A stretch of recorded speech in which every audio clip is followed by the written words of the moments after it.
So we've seen that the UART is a form of a serial communication protocol that sends bits of data one at a time over a single wire. But it is a protocol, so it follows a very specific pattern. So let's see how a transmitter actually sends a byte of data to a receiver. So this figure here shows me in time, and this is basically time 0 all the way to the end, which is the end of the transmission, how a transmitter from this side actually sends something to a receiver on the other side over a single wire. So as it turns out that the wire that connects the transmitter and the receiver is, generally speaking, during idle kept at high. Basically, it's kept at 1. And when the transmitter wants to send something to the receiver, it drives that particular wire to low, and that indicates the start bit. And in here, I'm going to refer to bit, and frankly speaking, what a bit is the length of time you keep the line at a very specific value. So in here, the start bit from here to here, I'm leaving it at 0 for a very specific period of time, and I'm going to call it start bit, and it's always 0. So the idle is 1, and the start bit is 0, and then the transmitter starts sending the bits of data one at a time. And in here, what we see is exactly 1 byte, and they're basically from D0 to D8. And as it turns out that the UART, generally speaking, sends the least significant bit first, and then the next significant bit, and so forth. So again, this is start of time in here. So we send D0, then D1, then D2, then D3, all the way to D7. And at the very end, regardless of the value of the D7, whatever it is, it could be 1 or it could be 0 because it's a bit. The transmitter indicates that it finished sending its data byte, okay, or the whole byte or the whole data word that it's trying to send, and it actually raises the line back to 1, and that indicates the stop bit or bits. And I'm saying bit or bits because as it turns out that this length of time that you keep the line at high for the stop can be 1, 1.5, or 2 bits. And it's a half because we can keep it like just for half a period of a basically bit sending, or like whatever the period of sending the bit is. So the important things to see in here is the following. So one is the transmitter and the receiver have agreed upon certain things, and these certain things is the number of bits that they are actually expecting. So if a transmitter is sending a word, the receiver on the other hand has to know how many bits a word is because it needs to know how to read it.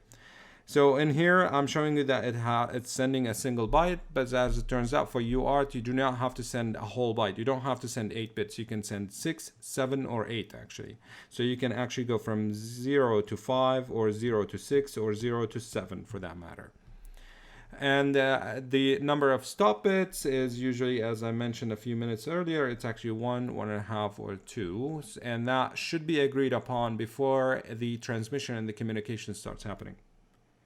And in addition, the UART allows us to send after the word, regardless of how many bits it is. It actually allows us to send what we call a parity bit.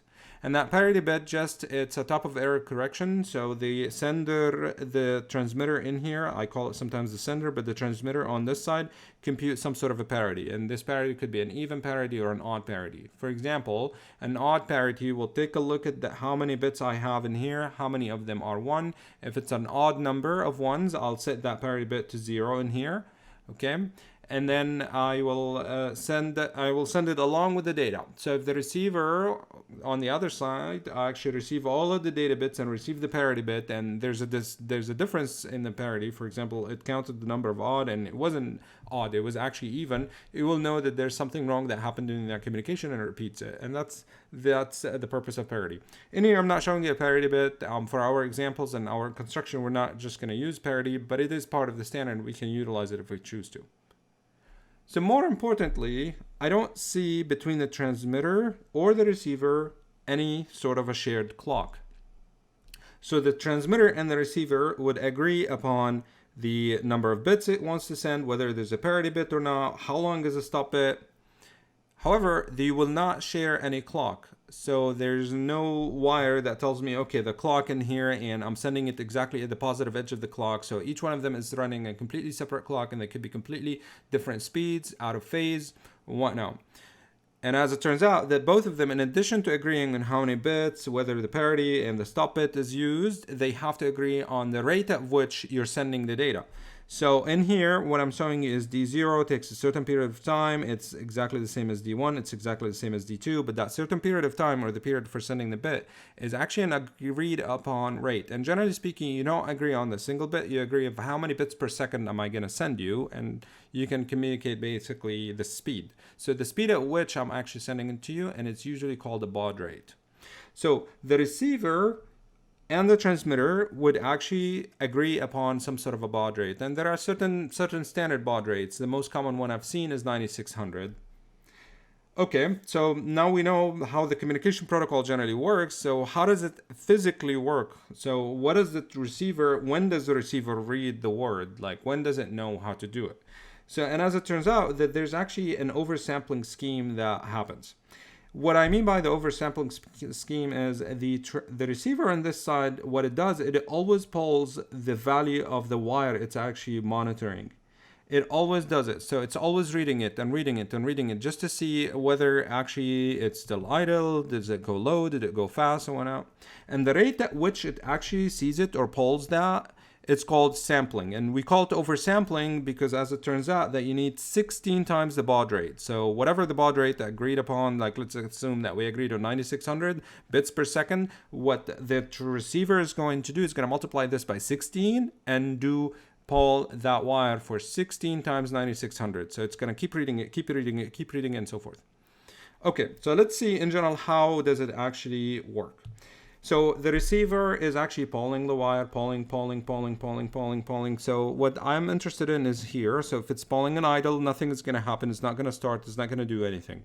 So the very first step it's going to do is it's pulling, and then all of a sudden it read the value 0, and it was idle. So it's not idle anymore. So what it will do, it will actually start some sort of a tick counter. So we'll see some sort of a tick counter, like a normal tick counter we've seen, like a timer. And that tick counter, we're going to wait because we're sampling that line for 16 times the baud rate. So technically, we're going to think about it as our timers, and I want to see 16 ticks. So, but before we start actually the 16 ticks, what this timer does, it does the following. It actually goes 1, 2, 3, 4, 5, and when it reaches the middle, about 7, because it goes from 0 to 17, when it reaches the middle, I'm going to stop. And then I'm going to clear that counter and I'm going to count again. And the purpose of that is I am trying to align to the middle of a bit.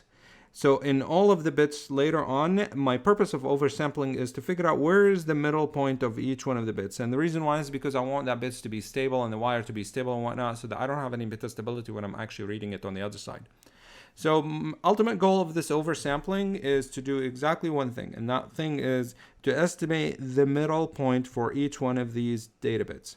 So what we do again is from idle, we're reading. You can read over 16, like you might be reading so many of them, but the minute you actually read an indication that it's actually going to 0 from 1 and it was idle, you just count to 7, and that 7 is half of that 16, like basically 15 and a half of whatnot. It's about half of that. And then that's it. So the next step is actually, okay, so you reach 15, you reset that timer, and then you instantiate that timer, or you try that timer or the tick timer again, and you wait for it to actually hit number from 0 all the way to 15. And when it does, you are actually at the very first bit, and the receiver knows that this is here on this side, that's basically my first bit, and I can read it so that I can assemble that. It does exactly the same thing about n minus 1 times, because n and n in here is the number of data bits that we agreed upon. So if it's 8, like in this case, I'm going to have to do it for the 7 extra bits that are left. So you can do it 1 and a 2 and a 3 and 4 and 5 and 6 and then a 7, and then you stop in here. Basically, you read all the data bits, and we agreed that we only have that. If you have a parity bit, you repeat that for another time to read the parity bit. Then what's left is actually the stop bit. And as it turns out, you're going to have to figure out how many bits you have in the stop bit. And let's assume that I want exactly 1 stop bit. That means I'm going to run that tick timer for exactly 15 times, and I will see basically that particular one in here. Okay, so if I run it for 1, that means I ran that tick timer from 0 all the way to 15. I'm going to stop exactly in the middle of the stop bit, and that's it. If I have a half a bit, I'll run it an extra 7 ticks, and that becomes 1.5 bits. If I wanted, basically, if I ran it an extra 15, so in addition to this 15, I ran another 15, that means my stop bits, basically I did 2. And that's it. And then after that, I'm idle. And that's how oversampling works.